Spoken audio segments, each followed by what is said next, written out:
I would post on social media about you comes nowhere near to what I would have the guts to tell you in the face. The second thing that led to issues in my business life was my bullying experience. Cybermobbing started. I was bullied in my room at home where you normally would find like a safe space. They get attacked on the social front like that. It's just devastating. I survived 10 years of bullying and I was out of the situation and my body could not deal with it anymore. This leads to a chronic comparison with something which is not real. The only healthy comparison would be for me to compare myself today to myself yesterday and nothing else. And I was shocked when I hear, okay, I have Burnout 25, and I say, oh my God, and here in Switzerland, what's going on? Is there a war? Is there poverty? Do you have 5 kids to take care of? What is the reason? Is it a trendy thing?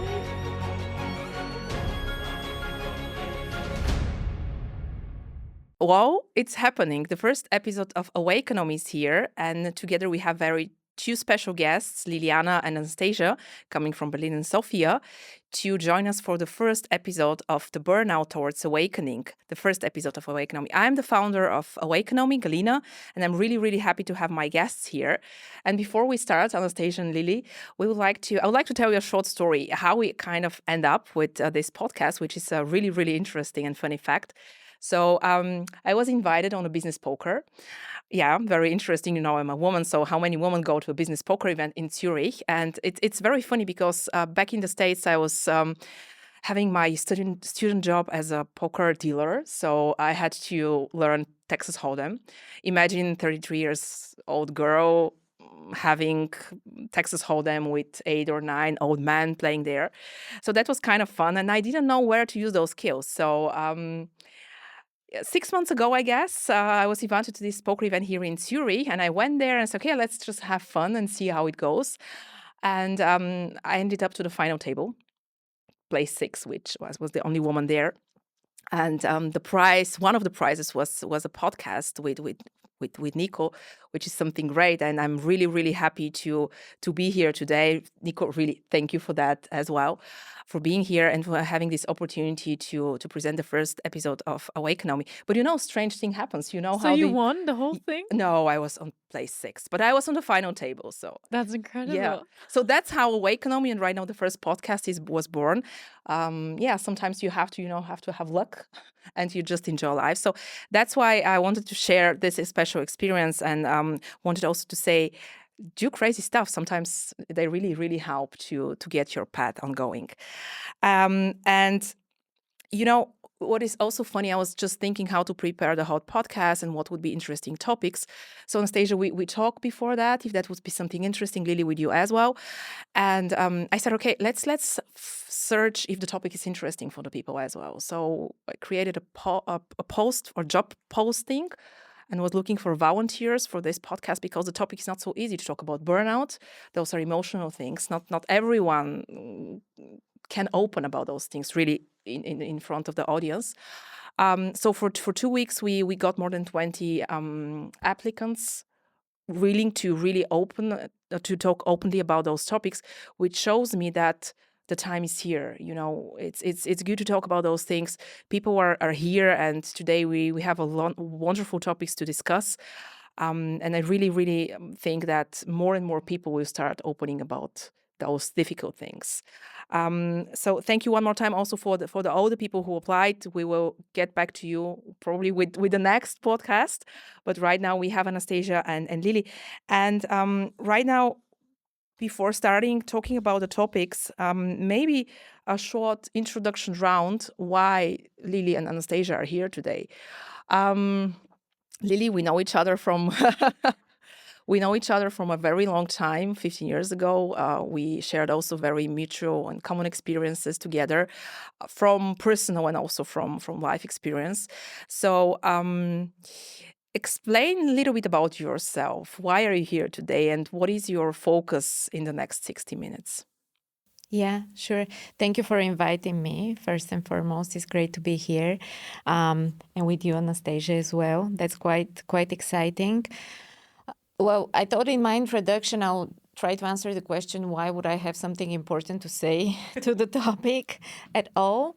For the past 10 years, even longer, I've been supporting professionals and leaders in different business environments of all sorts, from huge corporations to really scale-ups and startups, in all domains of HR, from recruitment to talent development. And what's beautiful about organizational psychology is that there are a lot of one-on-one meetings where things come up that wouldn't necessarily come up in group meetings. So for the past, I would say, 6 years, ever since COVID, I started hearing more and more often words like unbearable workload and burnout and I don't know how to cope and so on and so forth. And the same goes out to my personal therapy practice, where I'm supporting individuals dealing with burnout in every domain, not just work-related, but also caregiver burnout. So I thought the time has come to speak openly about this topic in an honest way, which can equip the listeners and the viewers with different ways to firstly recognize it, and then secondly prevent it, and thirdly deal with it if it's already there. Yeah, that's an amazing journey, and I also am part of this journey as well, even remotely from Zurich. But you had also a very interesting experience, and you are still having this experience in terms of volunteering. That would be also one of the topics later. Yeah. I think that's very worth mentioning, because to be volunteer in this kind of society, what we have currently, it's something which sometimes is scary. I can speak for myself, for example, when I hear volunteering in some services, especially with kids, what you are doing, I'm just, frightened. Can I do that? So much emotional overloading and emotional coming. So can you tell two words about that as well? Well, I'm a very big believer in giving back to the community, not just as an act of duty, but also as a way to achieve personal well-being. So for the past 10 years, I have been volunteering for a Bulgarian NGO that supports children growing up without parental care. And for the last 2 years, I've been an active part of the organization, training volunteers and just trying to get a bigger impact. And it's a great experience, and it has a positive impact on one's life in so many different domains. This is also what research shows. I have done quite a bit of research on volunteering as well, and it can impact our lives positively in social terms, meeting up with other volunteers that would have, that can become our friends and just a part of our community. And also in terms of values, just doing something valuable. Meaningful. Exactly. Thank you very much, and thank you for being here with us. Anastasia, now also very special guest. Thank you very much one more time for flying from Berlin for this podcast. I'm really, really thankful, because you are a very open and warm person who is also trying to help a lot of people around the world. And because our today's podcast is From Burnout to Awakening, a Gen Z story, you're the voice of Gen Z, one of the voices of the Gen Z, and you yourself are also Gen Z. So for me it was very intriguing to hear what are the struggles of Gen Z in this era, what we have, what be also in the future. And of course, in comparison to millennials or other generation, Gen Z can speak more openly about those topics, which is also great. So you are also a founder, you are a mentor, you're a writer, you have also studied journalism, correct? Or you did research there, and you have a lot of social activities as well in almost everywhere. So tell us a little bit about you. What is your main characteristics? Who is Anastasia, and why are you here today? It's funny because I think we don't talk enough about burnout, but in my generation we actually do, because we are generation therapy. We are generation talk about our feelings more than anything else. And I think that's why I immediately said yes when you reached out to me, because the generation Z that I'm coming from is being seen as lazy. There's so many people talking about us and like having pictures in their mind of us that are not true, or that are just like partly true. And I think there are so many benefits in our generation that are being overlooked, and it's one of them is being empathic and talking about emotions. And I think exactly that is why I'm sitting here, so we can talk about it, go into the generation and learn what others can maybe learn from us, and what we also need to keep in mind growing up, because that's what we are. We're still growing up. I'm in my mid-20s now, and it's so interesting to see that normally people in my age are currently finishing their studies and starting their first job, while I have a background of already 6 years of a career in the startup scene, writing books. I wrote my first book at 22. I did my first TED Talk at 22. So like all these things kind of come together, and at the same time, I also want to take off the pressure of the young generation that they have to achieve everything so young, because I myself had this issue and I had burnout symptoms quite early on. So I lost my hearing to some extent. I had a constant sound in my ear, and I was so young experiencing that. And I know so many people that didn't stop at that point and that went into a burnout clinic, which Yep. I didn't. I listened to my body, I understood what's happening, and I took a step back. And I think that's something that I kind of want to talk about with you. That's great, and I think also the whole experience that you have as in the business as well, and also with your own company that you created and tried to help a lot of other people or women to get support and also to go through difficult things in business. I think that's also amazing. We'll talk about those things a little bit later, but thank you very much for being here. And now I'll start with a very interesting question. So, if our work culture was a movie, what would that be and why? So, Lily, would you like to share? Everything, everywhere, all the time. Is there such a movie or? Yes. Okay. It's even an Oscar-winning movie, if I'm not mistaken. Oh, okay. And I chose this particular movie because we have somehow managed to introduce and to adopt the idea that we can be everything that we want All the time. simultaneously, all of the time. A great present parent, an excelling professional, working out, eating healthy, being a great friend, this, that, and the other. And it's just something I would rather debunk as a myth. We'll get the pressure Yeah. off. We'll put the links on the movie afterwards for the podcast. Anastasia, for you? It's a classic movie. A classic one, okay. It's Titanic. Oh, because I thought about we're crashing with different generations on a ship. We're having this Yeah. society issue of the rich, the poor, the different statuses, and also like content creators nowadays have so much impact. But I think the Titanic is not only standing for the work world, but there's also the ice block that is where you just see a small piece of it, but there's so much under the water that you cannot see. Yeah. And I think we're just talking about the top of the iceberg, and we're not talking about everything that is below. It's below. And that's why we have so many issues in our current work situation, but also politically speaking, socially speaking. And I think we need to look at everything that we're not seeing currently. And that's why I think a podcast like this is incredible as well. Thank you very much. I think the both movies are a great analogy to what we are trying to really to address in the podcast.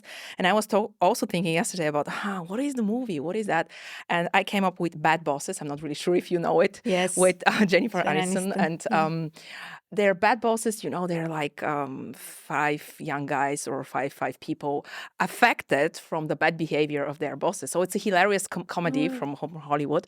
But I was just thinking, okay, that could probably somehow also represent the idea of what's going on under the surface, as you said, and what's going on everywhere all the time simultaneously. So, girls, thank you very much for that. I think that was a very nice start. And right now we can also continue with the first part of the podcast when we're talking about is everything what is shining a real thing? Or I will best have quote from one of your books that you wrote. The path to a successful startup is sold as a meadow of flowers, but it feels more like a minefield. That was a quote that we also, or I was also kind of was intrigued about. And tell me, Anastasia, can or why sometimes those achievements or this work can feel exciting, shiny, and full of opportunities, but It's not. It's not, or there are cracks in it. How Yeah. can you describe that? So I think the startup scene is being seen as something incredible, something modern, something new. It's a fun new way of working, and there's no hierarchy and everything like this. And people assume this, and it's interesting because 60% of Gen Z says they would want to be self-employed or want to be a startup founder. So there's Amazing. a Yeah. big generation that is interested in doing this, but at the same time, they don't know what they're getting themselves into. And for example, the startup scene has a lot of hierarchy. You work for free, you work way more hours than you should be. It's completely unhealthy to work in the startup world. And at the same time, you're being judged, you're being seen, you're out in the public, you're building something. And especially in the German, Austria, Swiss region, we don't have the mindset of failure. We don't have a failure culture like in the United States, for example. So like if you make a mistake once, it's done. Like Yeah. one mistake means you're not worthy anymore. While in the US, for example, if you fail 3 times, you're just being taken serious now because the 4th time is going to be the time when you have learned all the lessons you're supposed to learn. So like I think there are a lot of things that we assume because obviously social media, and as a content creator and business content creator, I also show the shiny sides. I show awards that I'm being awarded with, or like I was just on the cover of a magazine of Yeah. Working Woman, and these things are incredible, but at the same time, there are so many insecurities. There's so many moments where you're doubting yourself, where you had to work, where you had to go over a certain limit that you said you would never cross. And I think Interesting. Yeah. that's a part that we're not talking about. And for example, we had a small conversation yesterday. I was just in the hospital 8 weeks ago because I broke my elbow. I had to get operated. And you asked me how I deal with posting on social media. And the last thing I did before getting a narcos and getting ready for the operation was posting a LinkedIn post about why I'm in a hospital. So like I think there's so much that you give away from yourself and your soul to some extent that's something we don't talk about. And I think also, which is also funny, that like 50% of Gen Z also wants to become a content creator. So That's true. We have the new job position, completely. content creator. And not everybody can be a Yeah. content creator. So like we deal with a generation that wants to do a certain job, and most of them will be disappointed because this job is not for everyone, and not everybody, not 50% of a whole generation can become influencers. So like we have to deal with disappointment, which is super interesting when we talk about what you're doing. We deal with a generation that is out in the public, that wants to achieve everything all at once. And there's so many things that you don't see. And I think that's why I Yeah. wrote this sentence in my book, because also in the startup scene, you are stepping on so many minefields where you think they're flowers and you think they're trustworthy and they're beautiful, but there are things that are backstabbing and they're hurtful. And Yeah. especially at a young age, to learn that's a very painful lesson. And in the interview, and I will finish with that sentence, in the interview I was giving for the cover magazine, cover shoot for the magazine, I was like, I lost my innocence, and I was too young to lose it that early on. Yeah. So you mean that probably Gen Z and all young people, they probably step up into life, into business with kind of idealism maybe, or kind of innocence, as you said, which is great on one point, because you are not, corrupted by the system, or you don't have any past negative experiences. So you enter into this market with your own idea and with your full energy, and you are giving almost everything, as you said. That's not for everyone. That's true. And coming back to your comment regarding that everyone wants to be influencer nowadays, doesn't that come from, on the social media and, all the nice and shiny image, what it's also presented? And we both know that it's not the only image that it has. And if you think about, like, that's what I'm saying to all kind of industries. I'm like, please post about it on social media, what exactly you're doing and what your job description does. Because the job that Gen Z sees 24/7 are influencers. And that's why this is a job that we kind of identify with, that we see frequently, that we think is a nice job. But you have to have doctors on social media. You have to have different kind of industries so people understand that's a job that could be interesting for me, because most of us are overwhelmed with the choices of jobs that we're being offered. Because when I was, for example, when I was in high school and I finished school, I received this book, and it was actually this big, and it was all this studies that I could do. Mm. And I was overwhelmed. So I just opened one page and I chose whatever it said This on one, that page. yeah. And I'm like, let's just study meteorology, which I Yeah. actually did. Let's not talk about that time in my life.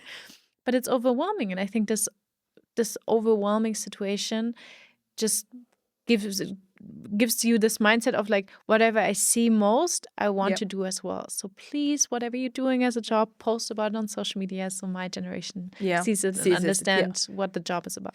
And this is just last question, Yeah. and we'll go to see it from the psychological perspective from Lily. And this is because probably right now the main tool of communication are social media, correct? Or for the younger generation, Completely. TikTok, we have what else? Snapchat. Snapchat we have as well. We have Instagram. So actually the younger generations are getting informed from social media, correct? Yeah, 21% of Gen Z is not Googling anymore, even though we grew up with Google. Like, for example, Google existed in September 1998. So, like, I was born afterwards, so I don't know a world without Google. And even though I grew up with Google, I'm not using it anymore. I'm using ChatGPT, I'm using TikTok. So, like, it's super interesting. And I have an understanding of checking sources, but many of my generation don't. And they take it for granted. They take it like there's this sentence like, trust me, bro, I saw it on TikTok. And it's so true. Yeah. And also like therapy. People in my generation, we did therapy, but instead of getting a therapist because it's expensive and it's hard to get one, we ask ChatGPT. So we trust AI with our emotions. We trust a completely privatized company with our feelings, and they have such a power over us. Yeah. And it's easy to manipulate us with Exactly, and that's a very dangerous part, and we will talk about that later when we're talking about AI and what is the influence on people in general, on a younger generation. But right now, I'd like to give the option to Lily. Lily, you heard the story of Anastasia. Not everything which is shiny is also healthy, or it's also real. Yes. So, how do you see that from the psychological lens in terms of we want everything right now, which is shiny. We cannot wait, give it to us. And still we are confused because of the whole variety and the whole information everywhere, what's going on. So how do you see that from the psychological and generational point of view? Well, we discussed yesterday at dinner that Gen Z is the first generation of the so-called digital natives, right? Who were already born when that whole digital boom was happening.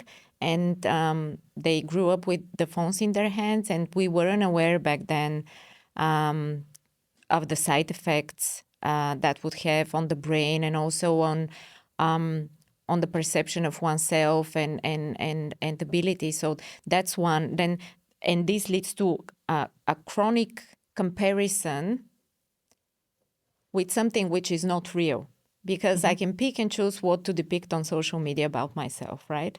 I could be crying in the room next door for 10 minutes, dealing with a problem that I have. Then I can go and do my makeup and make a story about how great I'm doing today and how great my outfit is. So what you would be seeing from my life is not realistic. It's something that I have selectively displayed. But you would be comparing yourself to me. This is like the most normal thing to do. So I think these two components have somehow led to what we have just discussed. And the only healthy comparison, it's a cliche, but I have a thing about cliches because they're cliches because they're true. So the only healthy comparison would be for me to compare myself today to myself yesterday and nothing else. And here a very interesting question, maybe Anastasia, you posted when you are at the hospital before the surgery. So for many people, and also to me as well yesterday, it sounded kind of extremely private event that you would post. And my question was here, weren't you more concerned about yourself and your health back there, or you wanted to share it and that helped you also, you gain courage to go through the operation? I was shaking. I have videos where I'm crying because it was my first operation ever. And I was just like, I was so frightened of this whole thing. But posting about it on social media helps me because it's something I know. And it's also something I have a responsibility to some extent. And because like what you said, we see this shiny side of life, but I try to, because as well, lots of young females are following me, I try to show this side of life too. Yeah. And also to give an understanding, because I walked around 6 months with like with a tool on my arm to help me move it, and to give people an understanding. If you see me in the next 6 weeks, I will be walking around with assistance. I will need help. I will, and instead of like canceling meetings, which I try to not do, Yeah. I post about it and I get understanding. And I think that's so important. And also showing the side of, I'm in a hospital. What does this mean for me as a self-employed person? What does it mean as a business owner? What does it mean as a speaker? And for example, I after I was operated, I think 5 days later, I was traveling to a business trip to speak on stage. And when I was on stage, I removed everything that helped me for the pictures. And that's the reality of my life. I have a certain responsibility that I still want to share. And I think it's so important to make this visible with these kind of postings. But even though I'm posting a lot on social media, that is just a small part of my personality, of my life. I'm posting a lot of things business related, and being out because I'm injured is also something business related. But I'm not posting about everything in my life. And that's the kind of thing people forget, that they have a feeling of, I know you. And it's so funny when sometimes I'm at an event or I'm in the bathroom washing my hand, and then a person next to me looks at me, looks away, looks at me again, and be like, "Are you Anastasia?" I'm like, "Yeah, I am." She's like, "I follow you on LinkedIn and whatever." And then it's so interesting because people tell me, "I like the post that you posted in Thailand where you fell on the bed." And so people have things in mind that they identify with me, but they don't know me. And it's sometimes so interesting because people come to me like, "Hi, Anastasia." I'm like, fuck, do I know this person? Or do they just know me on social media? And that's why they get the feeling of knowing me. And that's such an interesting thing, that we are connecting with people that we're not actually, that is just a one-sided connection. And that is phenomenal that we are having nowadays. And I think we need to awake from this, and we have to understand connections are happening in real life. In both ways. Yeah, and in both ways. So like it's a string that you need to attach somewhere, and this goes back. That's a connection. Now that's a very interesting topic, and that brings me to the next topic which we have on our agenda for today, the illusion, or more or less the illusion of functioning. I think right now we can go to a little bit more deeper space, because when we're talking about burnout, and Lily, you can start in a second to explain what is actually burnout and what is the definition of that, and what is the difference between burnout or stress or anxiety, because those are all other, probably for viewers or for listeners, it could be hard. And nowadays everything is considered burnout, where 50 years ago we didn't have so much mental stress and more physical, stress. And also in my career, handle with a lot of people as well, and a lot of young people as well. And I was shocked when I hear, okay, I have burnout 25, when I say, oh my God, and here in Switzerland, what's going on? Is there a war? Is there poverty? Do you have 5 kids to take care of?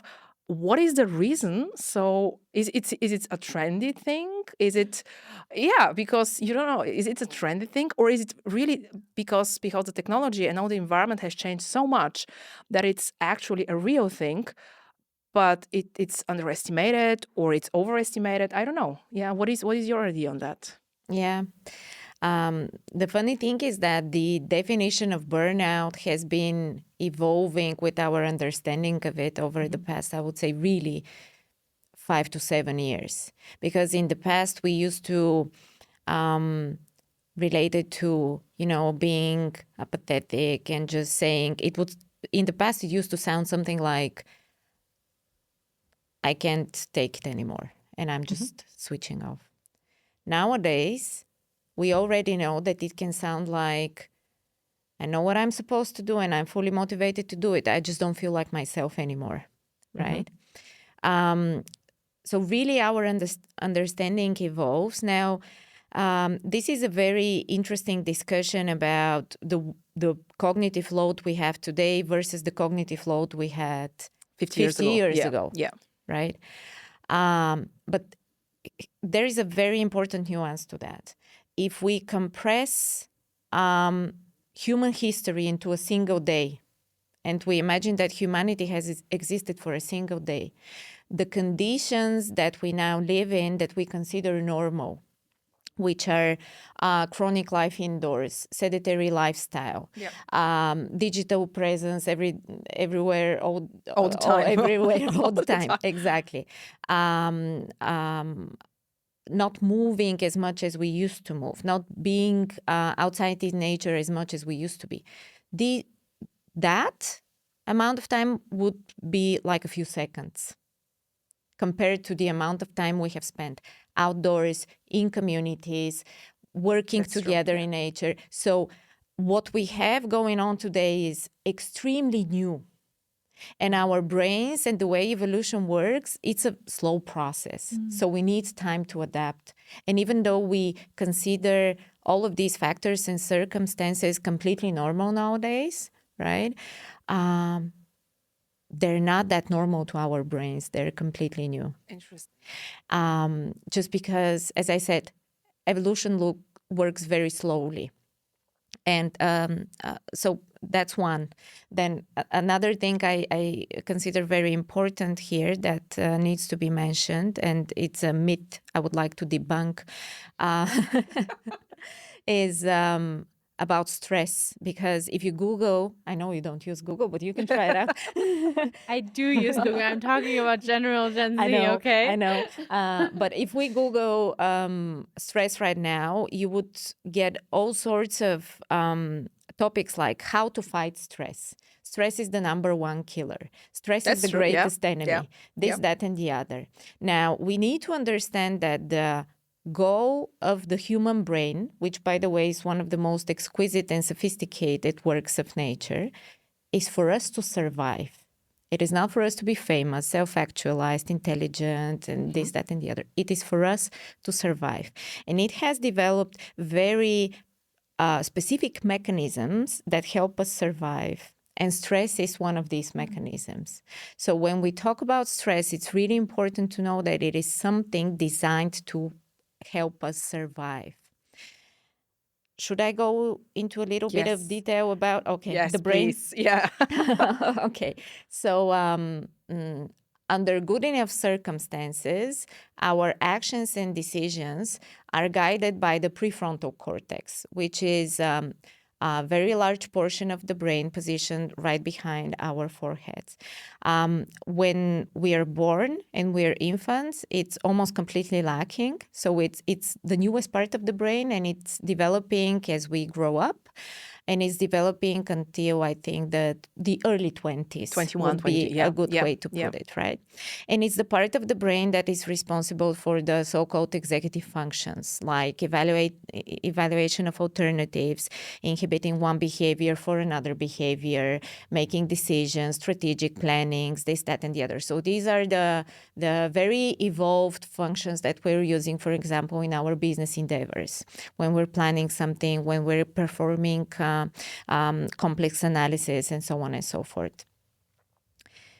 This part of the brain can only work properly when we're not under stress, because when we're under stress, another part of the brain, which is ancient, it's a part of the reptilian brain. It's called the amygdala. It's very, very small. It's almond-shaped.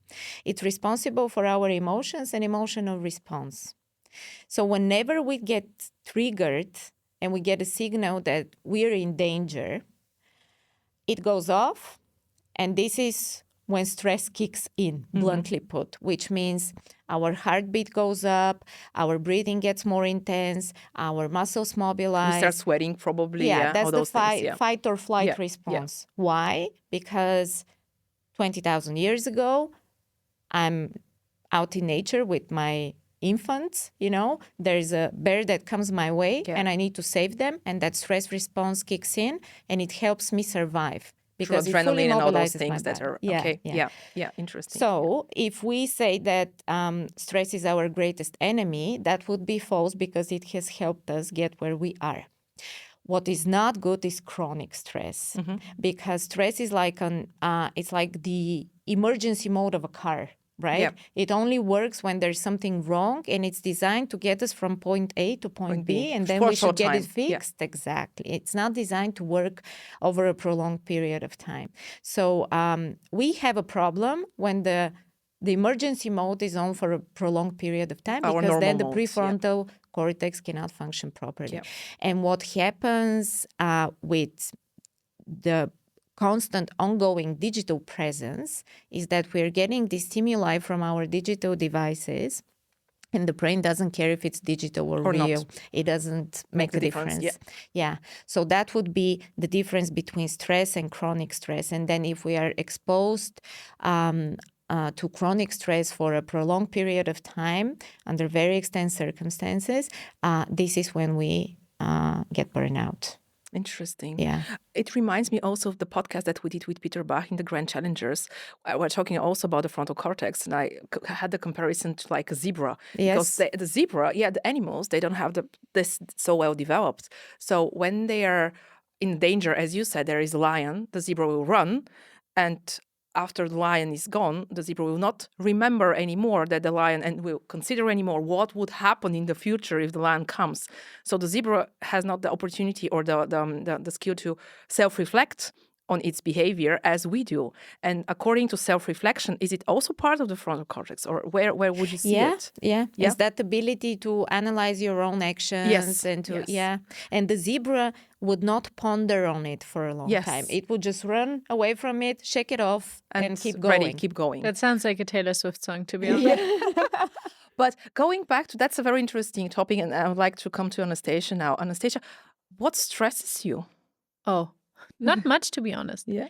Like, I'm not afraid of burnout because the candle can be lit again. Yes. I'm afraid of bore out. And I think that's like a huge aspect that we're not talking about. That boredom is also something that can set us back, and that can give us the feeling of being so bored that we have the feelings of being burned out because we're not being challenged enough. Yes. And that's something I fear, and that's why I like to go to my limits. And for example, now I'm on the road for 1.5 months. Every day I'm in a different city, and that sounds stressful to most people. They're like, every day I have to prepare a different talk, different people, different environment, but you have to understand I'm an extrovert. So I receive energy from that back. And for example, being on a stage is frightening to some, and they're like, I would never speak on stage in front of people. And for me, it's like a energy exchange. It's like I give energy into the room, and there are like 600 people that send energy back to you. Yeah. No matter if it's good or bad energy, but it's energy. And I'm stressed out if I have the feeling that I'm not using my potential enough. And I think that's something that a lot of... You're missing something probably out? Or that I'm missing out. And I think FOMO is a big fear of mine, like fear of missing out. And I have a full list because of my FOMO, where I'm like events that I'm not attending. So like it stresses me out knowing that I'm here at the moment and there are 5 things happening I'm missing out on. Yeah. So I try to put everything under as much time as possible. I try to use these 24 hours I get every day the best way possible. But to not burn out, I sleep enough. I take care that I sleep at least 8 to 9 hours. And I think that's a game changer, because a lot of people in the startup scene, they always suffer the most if they don't take care of their bodies. Yes. For example, I don't drink alcohol. I've never tried alcohol in my life. So I take care of good sleep. I don't take any drugs, or I don't smoke. So I eat sugar. I don't do yoga. I get dizzy with the downward facing dog. I don't like it. I don't need to meditate. I don't need to journal, but I need to listen to my body. And if it says to me, that's a lot. Yeah. I'm just like, okay, I leave the event early. I go to bed, and tomorrow it's a new day. That's a very interesting point, by the way. And thank you very much for bringing, because FOMO, fear of missing out, is one of the reasons for a lot of other things that are coming. Everywhere, all the time. But Anastasia, tell us about your story at the moments where you felt also stressed, in your whole journey, and at the moments, where you needed support and the support wasn't there, because I think that's also very important. And of course, the shiny and the nice part, we will go to that as well. But I would like really to talk about a little bit more on this dark moments, if you would like, the moments of doubt that we all have, that are there, and they are sometimes, not part of the screen, what we see in the people. And I know that you had those moments. Everybody does. So what were those moments for you in your life or in your business career? Who helped you? What happened? What was for you the most, the turning point? So the first stressful situation that happened to me and a lot of people in my generation was when my parents separated, and we are a generation where that happened a lot. So like the divorce rate is quite high. We deal with losing one parent, and that leads to a lot of issues that we have in our adult lives and in our business lives. Because when my parents separated when I was 10 years old, I did my first therapy. It was like Caritas Trennungselternsprechstunde. It means like when your parents separate, that you talk to other kids and play this through.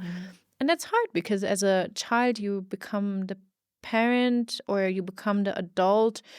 You grow up differently, I think, and you lose this innocence the first time. And you have the fear of losing things all the time. And for example, I hold on to things and to people a lot in my life due to this situation. And the second thing that led to issues in my business life was my bullying experience. I had my first bullying experience in my first class, in my first year of school. So I was 7 back then. And from then on, like you said, we're the first digital native generation. Cybermobbing started. So when I talk about bullying, I'm not talking about like I was bullied on the schoolyard where people were pointing out at me. I was bullied in my room at home where you normally would find like a safe space. And I didn't have that. And bullying from school, I carried with me at home, and I didn't have a place to go away from it and be safe because I had my phone with me all the time. So like this bullying triggers something in me. So even nowadays, as an adult with 2 therapies that I did because of this, I still get triggered by being not invited or having I'm very sensitive to feelings and to people. So if there's a room and I enter and people are laughing, I for a long time thought they're laughing about me.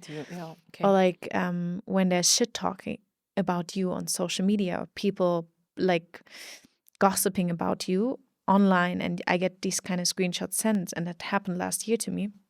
That's the worst feeling ever, and it throws me back, and then I get triggered, and being triggered is the worst thing ever because you're not thinking rational anymore. You're in your survival mode, and that happened last year, for example, because I had a private situation with a big person in a huge company, and it was not handled well from the other person, how I didn't want to continue the contact. And due to this situation, he used, and it was a man above 60, and I was 22 when I met him. So that's kind of like, you can think about what happens with this age gap.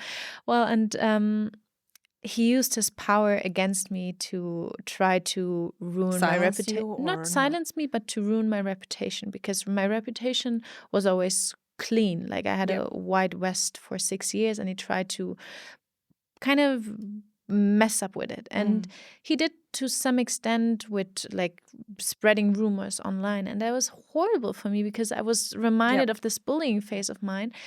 And at the same time, you don't have the power to do anything because I'm a young woman. I'm in the startup world that is like a survival. We had, when I started going into the social startup scene in Germany in 2019, we had 15.6% female founders. And now in 2026, we have 18.8%. So like, as a woman, I felt powerless. But the funny thing is, and I want to give kind of hope, is even though I was not supported in that time by a lot of females, which was horrible for me. I'm like, I'm a young woman. I'm representing a generation. I'm representing young females in the startup world. Why are not many females supporting me? Why are they not speaking up? Why are we not doing this currently? Why are there not enough women pointing out the situation that is obviously happening on the outside, on social media? And I was disappointed by this. But at the same time, I got requested by a big publishing house, which is International Penguin Random House, and they asked me if I want to write a book with them. And I was like, you know what? I'm taking this moment. And even though I was not supported enough by women that I thought would support me because they either were in the same situation or they're in the same business scene and they understand what's happening and going on, I'm going to write a book about the situation, fictional, of course. No real names there. And I'm putting it in a book to give hope to other women, no matter how old they are.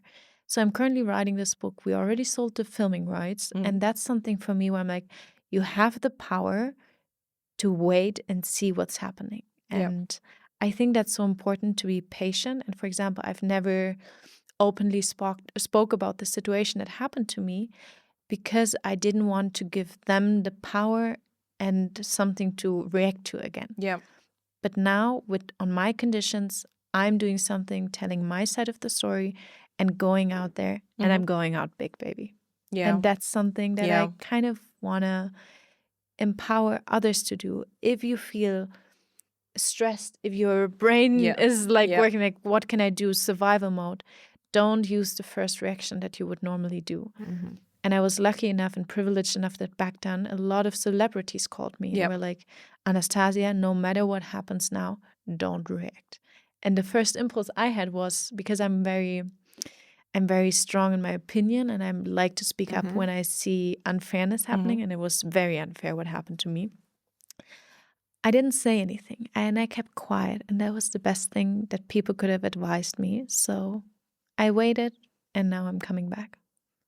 Very interesting. Maybe we can make another podcast in 1 year whenever that is ready. It's a whole new episode. Yeah, that's the whole new topic, and I think that's a very serious topic. And also from my observations, when we're talking about serious things and about things under the surface, many people just look away. And this is also the question why people, or why we sometimes don't want to see the ugly truth, let's put it like that, or the things that are not so sugar candy and not so shiny and pretty. And why it's so difficult for us, Lily? Is it because we're afraid? Okay, yeah, let's come. The oldest emotion, the most basic instinct. It's scary because then you have to do something about it. It's the same as I was talking the other day with a colleague of mine. Why are we so prone to give advice to others when they haven't asked for advice and they're just sharing their story? I'm going, or you're going on through something which is stressful and difficult for you, and you're sharing it with me. And I'm like, oh, you should do X, Y, Z, listen to this podcast, go to therapy, go to sports, where all you want from me is just to listen to you. And to stay in with you and to create a safe space where you can just vent off.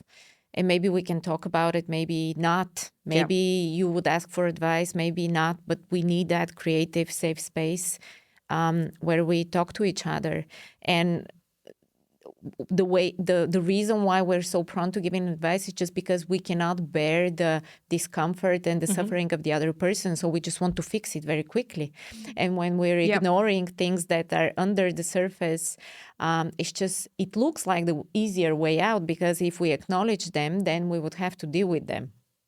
Okay, yeah. Then we would have to do something about it. And maybe that something would be risky, right? We would need to be brave. Maybe we would need to, like Anastasia, we would need to do something we never thought we would do as an act of bravery, and be responsible about it as well. And these are things that actually build up our characters in the best way. And they make us truly resilient. Because this is another term that is overused today. Resilience is like a buzzword. And mindset. And mindset. Yeah. But it's not an easy thing to do.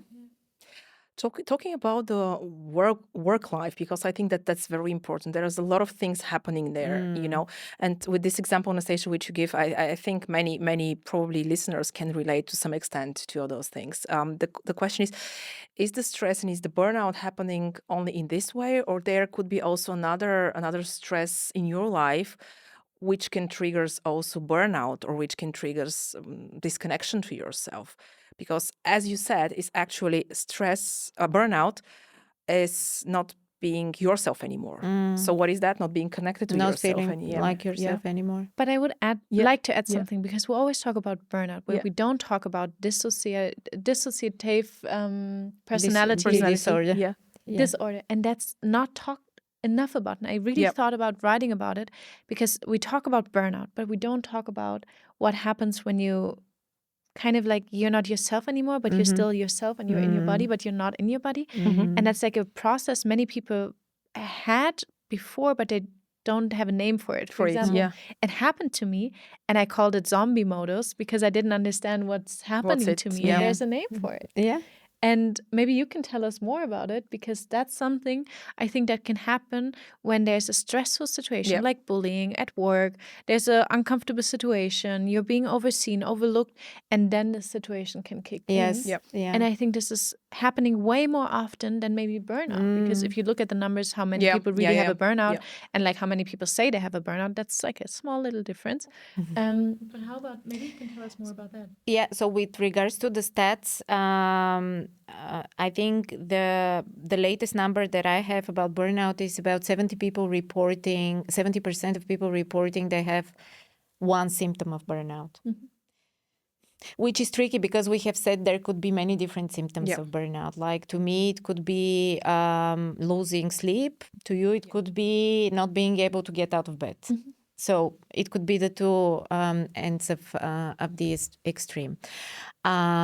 With regards to what you have mentioned, it fits very nicely actually to what we have discussed, because it's exactly that, to dissociate from yourself. It's when it's a real disorder, it's a complex condition to handle. So it is not something trivial that you just get, right? But it could be, if it is a state, right? So if it's not the actual disorder, just a state, it is again the same, I would say, where just being yourself is kind of unbearable to a certain extent, and you just separate yourself from what you're doing right now, and you go on autopilot, and it's like you're observing yourself. That's what you're talking about, right? Completely. You're observing yourself from a distance. From a It's distance. crazy. Yeah. I've to be honest, like, I've never talked about it. It's so interesting. I'm opening up here. It's like a therapy session again. Therapy number 4 coming up. No, but it's so interesting, because I had it the first time when I was 16. I was, after 10 years of bullying, like first time at 7 and then 10 years going on, and I was 16 around. I switched schools because I couldn't bear it anymore. I was like, if I'm not leaving school now, I don't know if I will survive this. I called my mom 3 days before summer holidays, and I was like, please look for a different school. I'm ready now. What was the reason, Anastasia? Some nonsense, really. I played the first role in a theater in my school, middle school. It was stupid, really. Like, and I was not invited to a birthday, and everything started because I got this role, and then everything kind of built up, and it's so stupid. It's like kids, kids can be brutal. Yeah, they are. They are. You have kids, Yeah. So like, it was something so stupid, but when I changed school, my mom managed within 3 days to find a school, get me enrolled on it. And after summer, the summer break, I enrolled into the school. I finished high school in like the shortest time possible. And it was so interesting, because when I switched school, the first week of it, I had this thing. I went on autopilot. I couldn't see anymore. I could see, but I couldn't really see with my eyes. I was silent, and me silent, that means a lot. Like, my mom was like, girl, you're sleeping 14 hours. I came home from school and I slept like 14 hours straight. I was so exhausted. I wasn't myself anymore. I couldn't really respond, even though I was responding. And I felt trapped in my own body. And it was the first time I experienced it. And back then I didn't know what it was. And it was the moment of, I survived 10 years of bullying, and I was out of the situation, and my body could not deal with it anymore. And then I had it again with the situation last year, and I had it in between as well, like a short form of it. But like last year, when I had the situation happening to me with like this online bullying kind of, again, I completely locked out.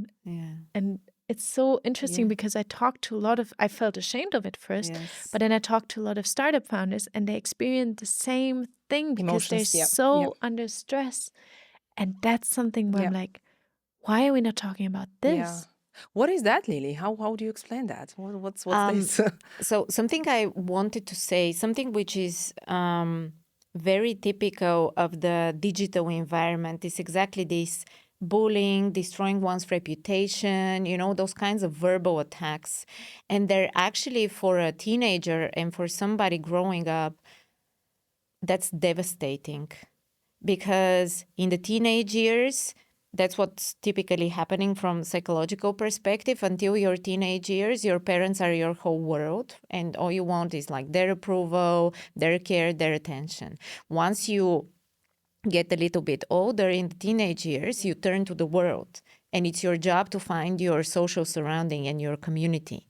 and you would like to belong to it. That's why, when we were teenagers, we're millennials, by the way, with Galina, it was so typical that we had those groups of, heavy metal fans and then punk fans and then this, that, the other, that was just united together. And they identified with the group. And it's really important for a teenager to have a community. Yeah. And it's bad enough if they don't have a community. And once they get attacked on the social front like that, it's just devastating. It has an effect on the brain that is lasting for years and years and years after that. And it takes a lot of bravery to turn it around and to make it work for you. Because what you're actually doing, and I apologize for the analysis. I love it. It's free therapy. I know how expensive she is. But what you're actually doing is you're building your reputation from scratch, your image from scratch, in a way that you find suitable and sustainable, that would be helpful to others. Amazing. It's interesting because it's so funny, because most people that were bullied in high school become successful later. Yes. Because I always described this as like I was a little fish swimming against a storm. And like a little, a storm actually. Yeah. And after school, kind of the thing that I was swimming against was gone. And then I could swim way faster because I was used to the pace that I was currently swimming at. Yeah. And so like I shoot it like past everyone. I was like the Porsche on the Deutsche Autobahn driving past everyone. And it's so interesting because I obviously once in a year, when the period as a woman strikes its peak, I go on Facebook and I search up the names of my bullies and my ex-boyfriends sometimes. And I actually search what they're doing. Yeah. And it's so satisfying. Oh, it's a satisfaction. Because it's so funny that it is so true, and we're talking about cliches, and you did it already, that people who have been bullied have resilience.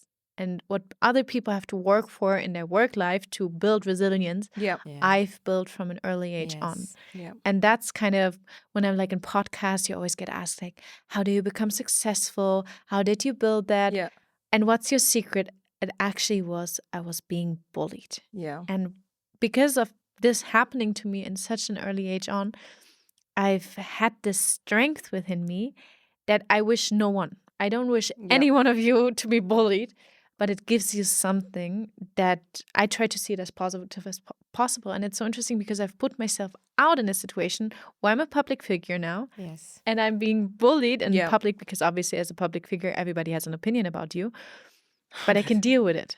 And that's the interesting part. I think that's an important point. And from other side, we have to also see at the other side of the medal as well, because actually many people, that could be one successful way towards awakening and towards, doing something meaningful, but it could be also the other way around. Completely. It could be also that this bullying or this experience extremely devastate your life, and also, or you become bully yourself. And that is also a question, how much would that happen?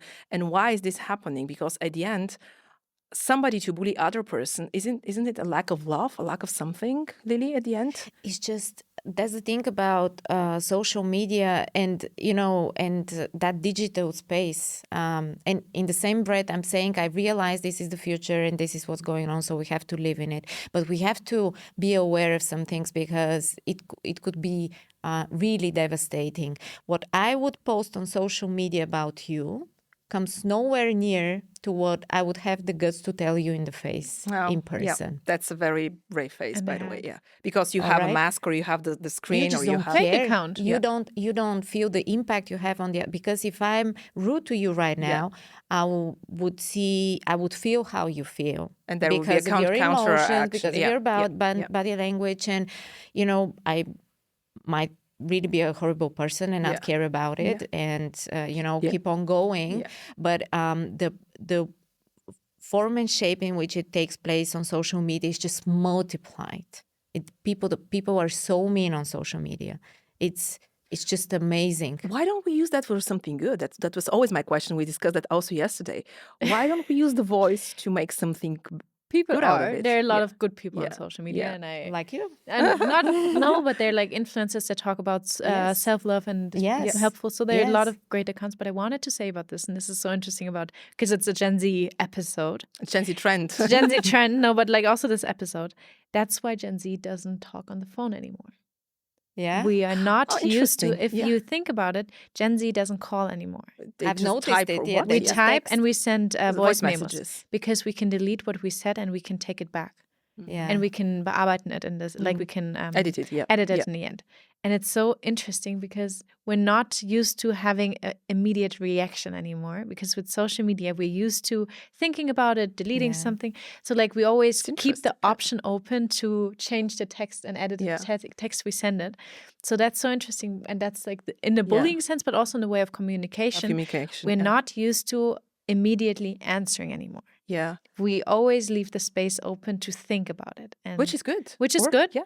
But it's also like kind of not fear, but it's like it's weird about us. Like I think we're such a social generation that we became socially awkward to some extent. It's also- a little like you're over engineering. You're taking away the. We're not the zebra anymore. We're not we're running. not We're re- thinking about should I run, should I not run, and then we're dead. That's so interesting. I'm really enjoying this episode. I'm not sure about you, but I have a lot of fun Yeah. here. Yeah. And because we want also to give kind of a message of a Gen Z and also to everybody who is Talk on the listening. phone again. Talk on the phone.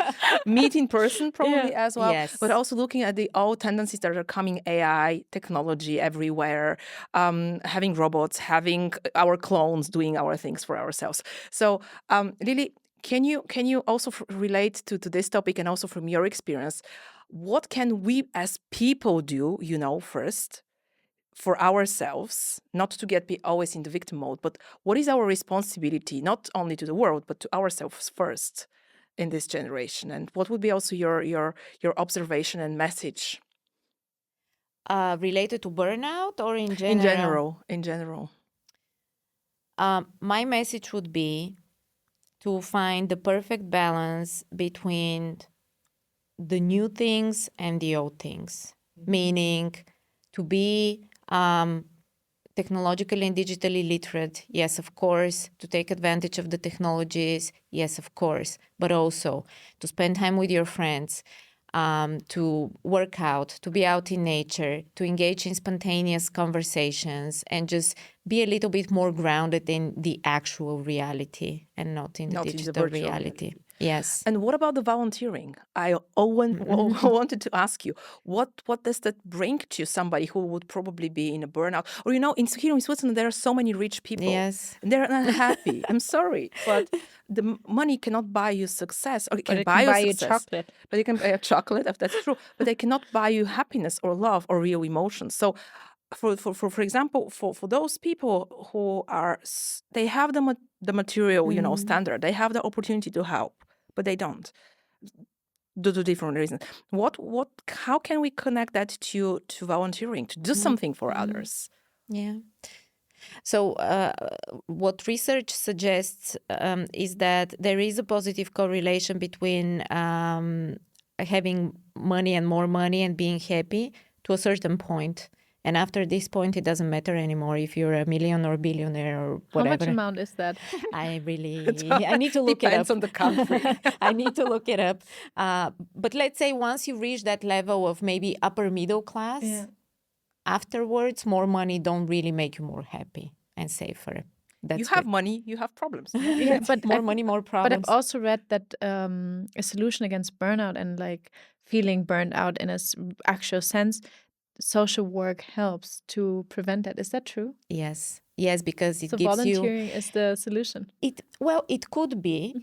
It could also be another thing on the list, on the to-do list, and bring you into an even deeper level of suffering, right? But and that's why I am a big fan of Gen Z in this regard, because they're very socially active. When it comes to you are very socially active when it comes to different causes. So yes, it kind of gives you a different perspective. The most sophisticated model in the scientific field we have so far. It's called the volunteer functions model, with the volunteer functions inventory as an instrument. It is created by Clary and Snyder, and it outlines 6 different ways in which people, 6 different motivations for people to volunteer and the impact it would have on them. And what research suggests is that people tend to volunteer mostly because it's deeply rooted in their values. So it's the right thing to do. That's why most social workers are women, by the way. Yeah, because it gives them social connection to other people as well, because it gives them a different perspective as well, because it helps them understand more about the world out of curiosity, get, a better understanding of how things work. So in this regard, I think the way we function today, being indoors, sitting down, and so on and so forth, it is actually quite helpful to maybe get out into the world and do something nice for somebody else. Or for it could be like a dog shelter. It could be taking care of kids. It can be taking care of the elderly. It can be taking care of the environment. I'm calling my mom later. Let me take care of you, baby. My little elderly boomer. That's good. Moms are always good, Yeah. Thank you very much, Lily. Yeah, I think that's very important in terms of when I'm in this moment of crisis, what can help me besides, of course, having sleep and having my society and so on. And also when I have the opportunity to look beyond myself, to connect with others and also to contribute to something bigger than just my single existence here on Earth.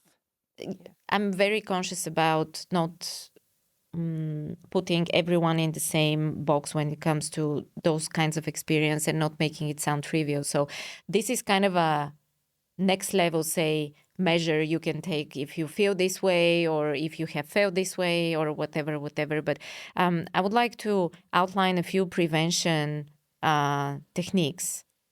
So the first one would be physical exercise. Yeah. We have somehow managed to link physical exercise to body image, which is quite unfortunate because that's kind of the last thing we should care about in terms of benefits. But we do. We do to a large extent.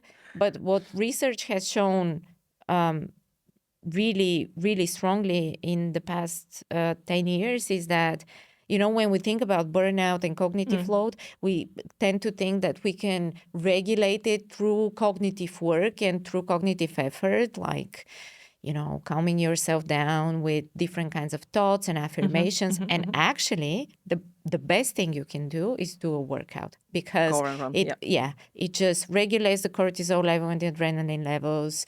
It releases dopamine and serotonin, and it's a quick, easy fix. Yeah. So that's one. The second one is sleep, as Anastasia had said, really important. 8 hours of sleep, no matter what. And women need to sleep more than men. Yes. 1 hour at least. Yeah. And research shows that 50% of us look at our phones in the middle of the night when we wake up for a sip of water. 50%. For what? To see the time or to see? Just look at your phone. Maybe you would open a few notifications. It's just you do it instant. Do you do that? Yeah, I sleep too. I'm in an age where I go to bed, I'm late, But then maybe you can relate to this. 62% of us look at our phones within the first 15 minutes after we wake up. First minute. Correct that here. Yeah. That's also connected to the cortisol level, I guess. Yes. Well, because your brain, again, it doesn't care if it's digital or not digital. It reacts. Girl, it's stimulated. I'm not drinking. I need some bad thing in my life. And if it's the more phone, destructive, let it be the phone in the first few minutes I'm awake. Yeah. Well, no, but that's interesting, because if you can really reduce, and it's scientifically proven that the cortisol is very high in the first hour, and you can, somehow focus your attention and put your attention into something which you like to happen on yourself, that could be a very good tip also, for people for like small things the best thing to do is to go for a walk out in the sun. Dr. Andrew Huberman talks a lot about that.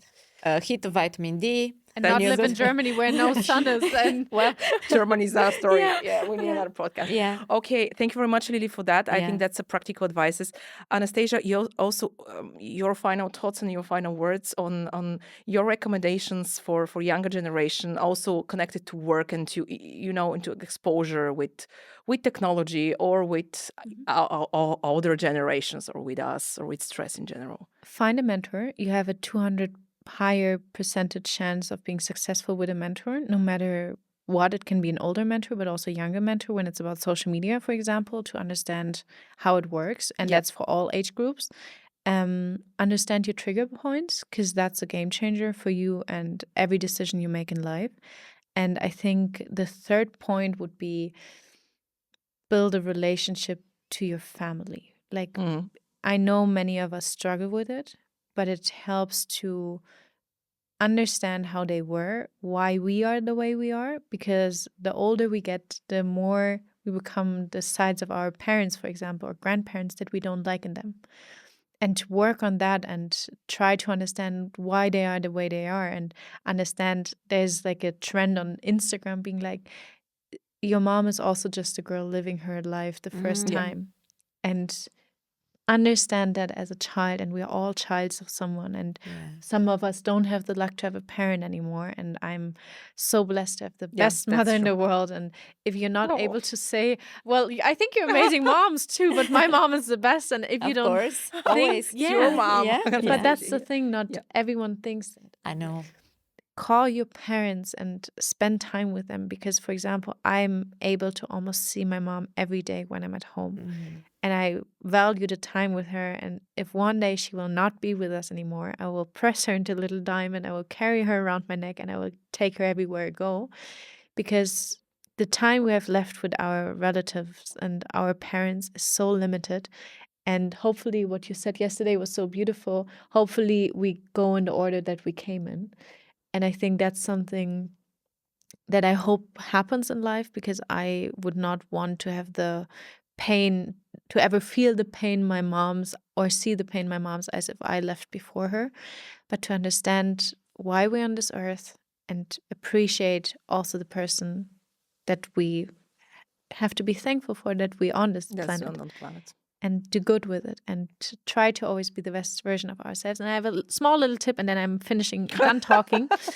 Because if you look at your phone in the first 15 minutes of your day, it's a big game changer, because at one point I always had, as a background screen of my phone, I always had like a quote or like a picture of my person that I was dating at that time, or like a beautiful sunset. At some point, I decided against it to put something else. I put my own face as my background screen from a picture I'm proud of. I was there was for a long time. It was a picture where I was part of a role model campaign for a big fashion brand, and I've put this picture as my background screen. And I had so many people ask me, "Oh, you have yourself as your background screen? This is so weird." And I'm like, "No, there's actually a task where you're supposed to look in the mirror and tell yourself, I love myself, you're beautiful, I'm proud of you." But I don't have the time to look 15 minutes in a fucking mirror and tell myself, but I'm looking at my phone 24/7. So the first thing I see in the morning is not my phone, it's myself, and it's a reminder why I'm doing this. It's to compare myself to myself, and I'm doing it for myself. So maybe think about putting yourself as your background screen. I'll leave that with viewers, because everyone has different methods and different way of finding how and what works best for him or herself. Our idea is here actually to find opportunities through brainstorming and also to discussing hard topics. And thank you very much, both of you. First, Lily, thank you very much for flying from Sofia. My pleasure. Having the opportunity also to explain the deep dive of the brain. I think that's very valuable, also with the practical advices. Anastasia, thank you very much also for the courage coming from Berlin, and also to be open and to talk about those things. And we could also feel here that the real energy and the real presence through the conversations. I think every one of the viewers and of the listeners would find their own way how to deal with that, because everybody has his own truth, more or less. And we are here to reflect our truth and our way of how we see things and how we cope with things. And we really hope that this can also bring something to you for a world to be a better place, or for the work to be a better place. from this point, I would like really to thank you very much for being here, and to our listeners to being here, to Nico, who is recording the whole thing. Looking forward to the next episode. Yes, girls. We're looking forward. Thank you so much. Thank you very much. Thank you. Thank you.